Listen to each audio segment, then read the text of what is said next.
तो स्वागत है आपका डार्क सीक्रेट पार्ट 2 में। तो कुछ सूत्रों के अनुसार मुझे पता चला है कि तुम लोगों को दूसरों के काले कांड सुनने के बाद ही नींद आती है। तो इसी बात पे तुम्हारा भाई तुम्हारे लिए लेकर आया है लोगों के कुछ ऐसे ऐसे काले कांड जिसको सुनने के बाद तुम्हारी रूखी सूखी जिंदगी गीली हो जाएगी। तो चलो शुरू करते हैं, स्टार्ट करते हैं। तो चलो, मैं एक बार शादी में गया था और अचानक से मेरे सामने एक लड़का आता है। उस लड़के से मैं पूछता हूँ कि छोटू तुम्हारा नाम क्या है और तुम्हारी एज कितनी है। वो लड़का बताता है कि मेरा नाम लौकी और मेरी एज 14 साल है। उस लड़के से मैं और भी कुछ पूछूं, लेकिन उसने पहले पूछ लिया मुझसे कि तुम्हारी गर्लफ्रेंड कितनी है। मैंने उस 14 साल के लड़के से बोल दिया भाई मेरी कोई गर्लफ्रेंड नहीं है। पर मैंने उस लड़के से पूछा छोटू तुम्हारी कितनी गर्लफ्रेंड है। वो लड़का बिना कुछ शर्मा मुझसे बोलता है कि मेरी तो 4 गर्लफ्रेंड है। और ये भी कहता है उन चारों के साथ वो भी करता हूँ जो सभी लोग अपनी गर्लफ्रेंड के साथ करते हैं। तू समझा? इसके बाद हम बात करने वाले हैं धनिया के बारे में। धनिया मेरे दोस्त के मामा का लड़का है। धनिया बताता है कि जब मैं हॉस्टल में रहा करता था मेरे को बहुत मजा आया करता था, क्योंकि मेरे हॉस्टल के कमरे के सामने जस्ट 2 लड़कियां रहा करती थी। क्योंकि उनमें से एक लड़की को धनिया काफी ज्यादा पसंद करता था, लेकिन वो लड़की धनिया को पसंद करती है धनिया को ये पता नहीं। धनिया को प्रूव करना था कि आखिर में वो लड़की मुझको लाइक करती है या नहीं। तभी धनिया एक दिन सुबह सुबह से उस लड़की के घर पे चीनी लेने के लिए जाता है। धनिया उस लड़की के घर के गेट के सामने खड़ा हो जाता है और कहता है धनिया कोई है घर पे। तभी वही लड़की गेट खोलती है जो धनिया पसंद करता था। धनिया लड़की से बोलता है कि मैं तुम्हारे घर में एक कटोरी चीनी लाया हूँ, मुझे चीनी दे दो। वो लड़की धनिया को चीनी देने से साफ साफ मना कर देती है। धनिया गुस्सा होकर अपनी हॉस्टल की ओर चला जाता है और धनिया समझ जाता है कि वो लड़की मुझे लाइक नहीं करती। धनिया को कैसे भी करके उस लड़की के साथ वही करना था। धनिया एक प्लान बनाता है और रात के टाइम में उस लड़की के घर पे चला जाता है। धनिया खिड़की के सहारे उस लड़की के कमरे में चला जाता है। धनिया लड़की को देखता है तो लड़की अपने बेड पर सो रही होती है और तभी धनिया उस लड़की के साथ वही करने लगता है जो उसका मन कर रहा था। राजा जी।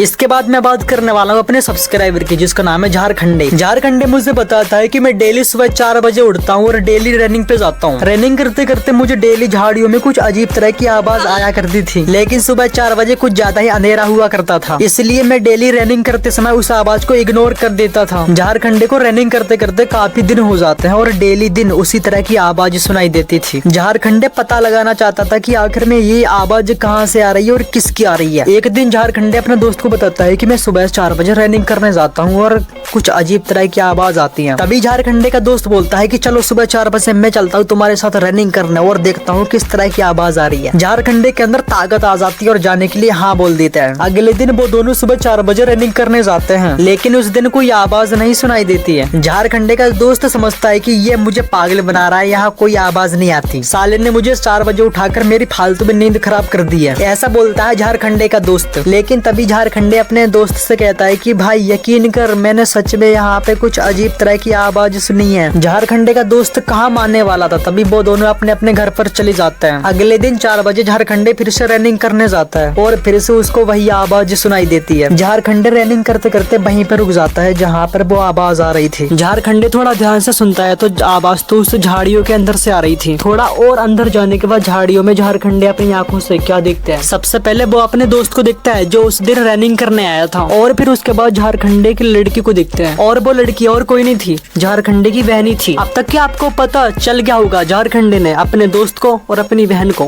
क्या करते देख लिया है। आज के लिए फिलहाल इतना ही। आपकी तरह मैं भी मायूस हूँ, लेकिन उम्मीद पर दुनिया कायम है।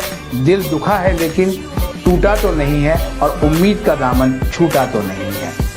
सो गाइस, अगला डार्क सीक्रेट है मोहन के ऊपर। मोहन अपने बाप का इकलौता लड़का है और मोहन जो भी चाहता था उसका बाप हर इच्छा पूरी कर देता था। एक दिन मोहन अपने पापा से न्यू आईफोन लेने के लिए कहता है। मोहन का बाप मान जाता है और दूसरे दिन अपने लड़की के लिए न्यू आईफोन ले आता है। मोहन आईफोन को देखकर बहुत खुश हो जाता है, लेकिन वो इतने में खुश नहीं था, उसको कुछ और चाहिए होता है। लेकिन मोहन कभी अपने पापा से कह नहीं पाता है कि मुझको ये चाहिए। आपको यार किसका बेटा कहता है कि पापा मुझे बोबाई लड़की पटवा दो, लेकिन मोहन एक ऐसा लड़का था कि अपने पापा से कह भी देता है कि पापा मुझे बोबाई लड़की पटवा दो, उस लड़की के साथ मुझे वो करना है। मोहन का बाप अपने बेटे की हर बात मानता था, क्योंकि मोहन का बचपन से ही मानसिक संतुलन ठीक नहीं था। लेकिन मोहन का बाप अपने बेटे की इस वाली बात को नहीं मानता है और अपने बेटे से कहता है मोहन बेटा गर्लफ्रेंड बनाना और गर्लफ्रेंड के साथ वो करना अच्छी बात नहीं है। लेकिन गाइस मोहन तो अपने पिताजी से जिद करने लगता है, लेकिन मोहन के पिताजी उस वाली बात को कहाँ मानने वाले थे और तभी मोहन के पिताजी वहाँ से चले जाते हैं। मोहन थोड़ा उदास होकर घर के बाहर निकल जाता है और तभी अचानक से मोहन के पास में मोहन का दोस्त आता है। मोहन का दोस्त मोहन से पूछता है कि भाई इस तरह उदास क्यों बैठे हो। मोहन अपनी सारी बातें अपने दोस्त को बता देता है। मोहन का दोस्त कहता है कि बस इतनी सी बात, चलो मैं तुमको ऐसी जगह लेके चलता हूँ कि जहाँ पर तुमको मजा भी आएगा और कम पैसे भी देने पड़ेंगे। गाइस मोहन जाने के लिए तैयार हो जाता है। गाइस आखिर में मोहन का दोस्त मोहन को कहाँ लेकर जाता है आप लोग को कमेंट करके बताना, और वीडियो कैसी लगी ठीक है कमेंट करके बताना है। सब्सक्राइब करो ठीक है, लाइक करो शेयर करो